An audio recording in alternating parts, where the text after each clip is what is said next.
I used to look happy online, active, social, thriving, but behind closed doors, I was literally a cry for help. So I decided to disappear from social media for 3 years, but nobody had prepared me for what followed. Hi, my name is Anna. Thanks for tuning in. Back in the day, I only had Facebook, Messenger, and Insta. TikTok, I only used for a very short period of time during COVID, and I ended up not liking it and thankfully not getting addicted to it. Facebook, I've always had because when I was growing up, that was the main social media platform.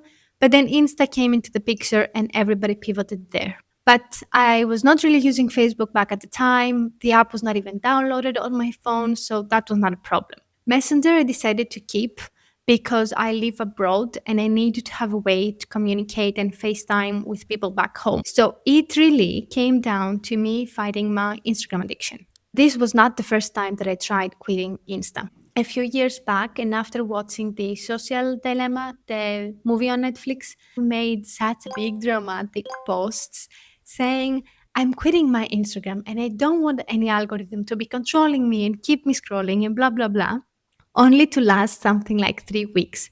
And the day I went back into my Instagram account after those 3 weeks, I was feeling such a failure. I was so embarrassed. And I remember trying to be so quiet after these 3 weeks, hoping that people will not notice and they won't judge me. I had made it so difficult for myself with all of my big dramatic posts. Now that I'm looking back, it seems like a goofy haha moment, but that was not how I felt back in the day. We live to learn, we mature as we get older, and shit happens. This time around, everything was so different. I had three reasons, very well thought, very mature, and those were what kept me going and sticking to my decision. These were pretending, comparing, protecting my relationship. First things first, pretending. If you were to see my social media presence back in the day, you would think that I am living the dream.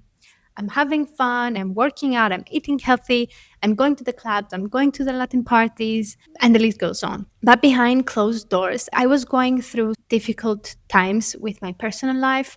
I was fighting my PTSD for the first time, and having my social media addiction on top of that, it just made the cocktail that was self destructive, to say at least. And to be honest, the difficult part wasn't that I was pretending to the world and to the people around me. It was the fact that I was lying to myself about who I am and what's happening to me. I would fear that if people would stick out for a long period of time and get to know me and see what's happening behind the screens, they will leave and not stick around. So it was very hard for me to let people in. And the more I was pretending, the more I was comparing, which gets us to reason number two.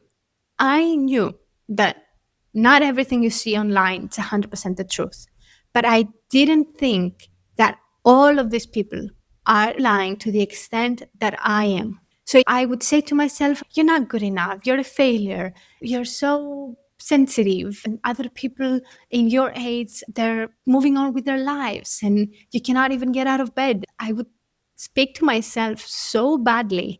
No shit why I was going deeper and deeper and deeper into depression and feeling bad about myself and not getting better. Third reason was protecting my relationship. Me and my partner, we had both decided to quit social media in order to protect our relationship from unnecessary jealousy and stupid arguments over likes and messages that are completely out of context. And when I discussed this with some friends back in the day, they would say, oh, that doesn't sound very healthy. You're going to be isolating yourself and focusing only in your relationship and into that person. So I started researching about this a little bit.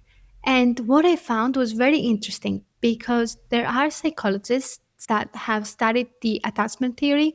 And what they say is that when a person is healthy attached to another person, their brain will start to shift from seeking attention from other people to protecting the relationship and putting boundaries and growing this healthy relationship. So at the end of the day, it didn't really seem that much of an unhealthy decision for me and my partner. And I think if I were to ask him, he would back me up on the fact that our decision was a very good decision back in the day. And that's the reason why we keep on sticking to the decision. Now, let's discuss what the process of quitting looked like. The first week was hard.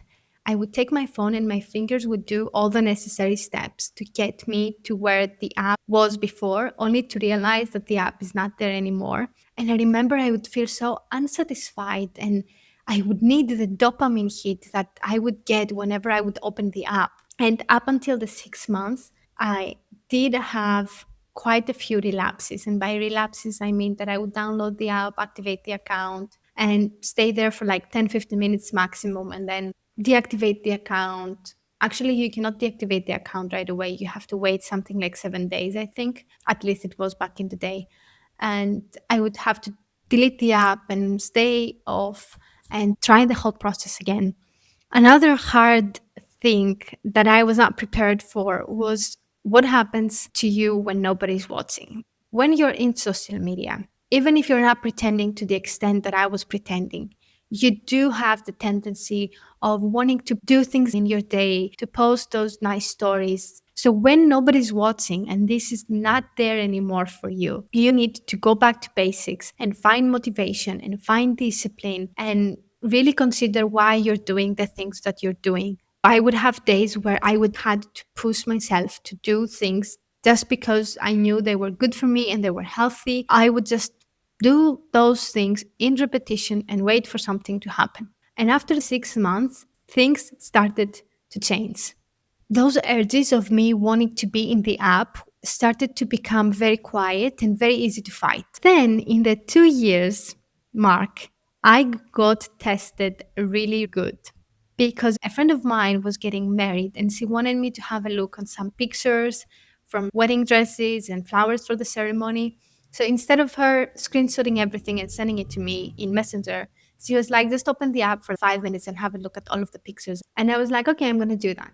And a lot of things passed my head prior to me downloading and open my account again. After I think it was something like 7 or 8 months, I'm not gonna lie, I did think, will I get addicted again? What it's gonna feel like? And I did feel a little bit afraid to go online, but I cannot always be afraid of being on the app because I'm just gonna go back into the addiction. That's a step that I need to face. So I download the app, I open the app, but nothing happened. I didn't even get this adrenaline and dopamine hit that I would get when I opened the app. I looked at the photos and I simply closed the app and I continued with my day. 1 week later, my boyfriend was looking at some pictures of us in my phone and he saw the Instagram and he was like, oh, you've downloaded Instagram. And that's when I realized that I had the app in my phone for an entire week. And I had completely forgotten that it was there.